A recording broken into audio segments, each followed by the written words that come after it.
Mga boss, another vlog na naman ngayong araw mga boss. Ngayon, nakakita tayo ng bracket para sa MIUI natin.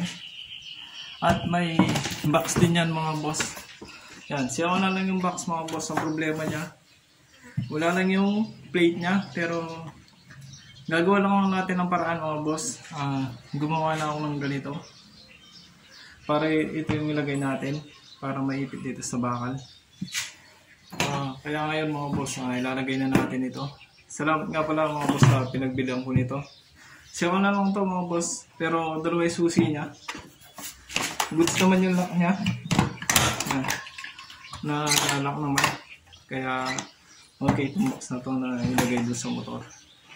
Ngayon mga boss, tatanggalin na muna natin yung stock na nakalagay doon sa motor para mailagay natin itong bracket na nabili natin. Ngayon mga boss, umpisa na natin yung pagtatanggal ng bracket. Yan mga boss, natanggal ko na itong stock.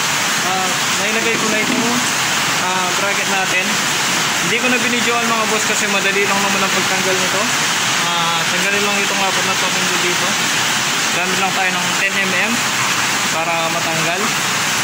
Ngayon mga boss, dahil nakalagay na itong bracket natin, isusukat naman natin yung box para mabutasan natin yung para sa baba niya mga boss kasi wala nga plate itong GB box natin. Ngayon mga boss, umpisa na natin yung pagsusukat para mabutasan na natin yung GB box. Yan mga boss, naka na yung box natin. Ngayon susukatan natin ito para sa pagbutas. Guguhitan lang natin gamit itong hex screw.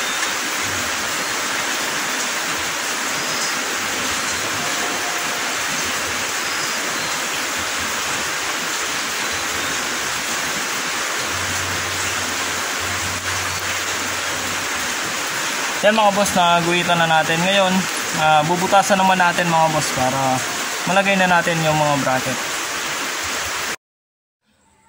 Yan mga boss na, yan. Nalagyan na natin ng tanda yung mga bubutasan natin. Ngayon mga boss, bubutasan ko lang to. Hindi ko napapakita sa video mga boss para medyo mabilis na lang itong video na to. Para sasalpak na lang natin agad.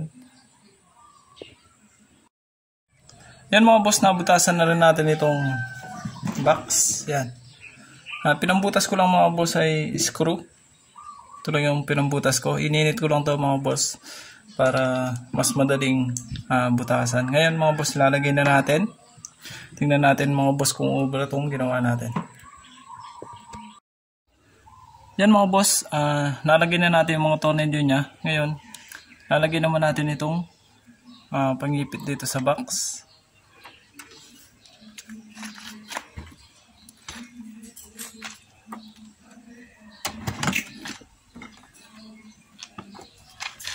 Sana mga boss maging okay.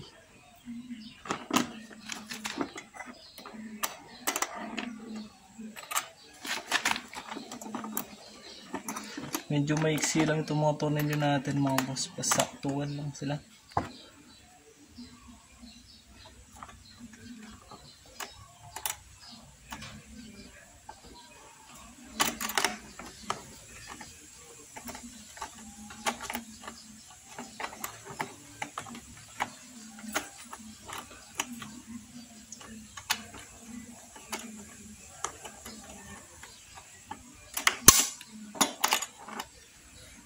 Medyo mahirap ilagay mga boss kasi saktuan lang itong mga tornilyo natin.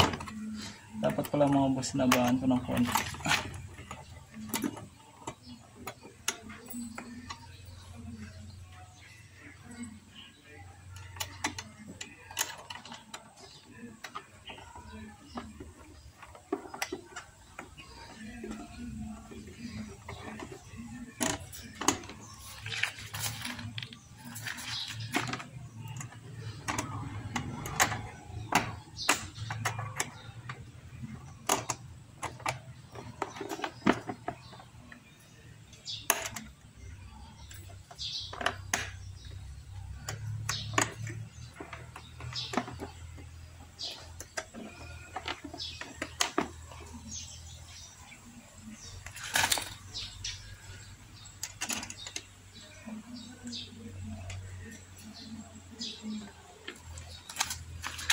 Yan mga boss, nakalagay na yung isa. Ngayon yung isa naman yung ilalagay ko.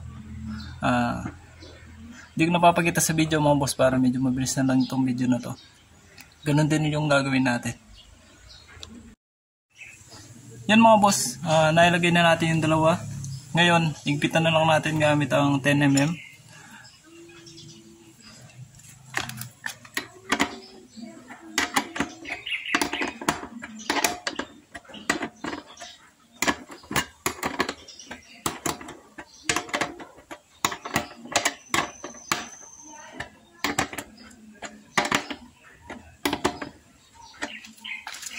Yan mga boss, mahigpit na. Ngayon papakita ko sa inyo kung ano yung itsura ng motor na nalagyan na ng box mga boss.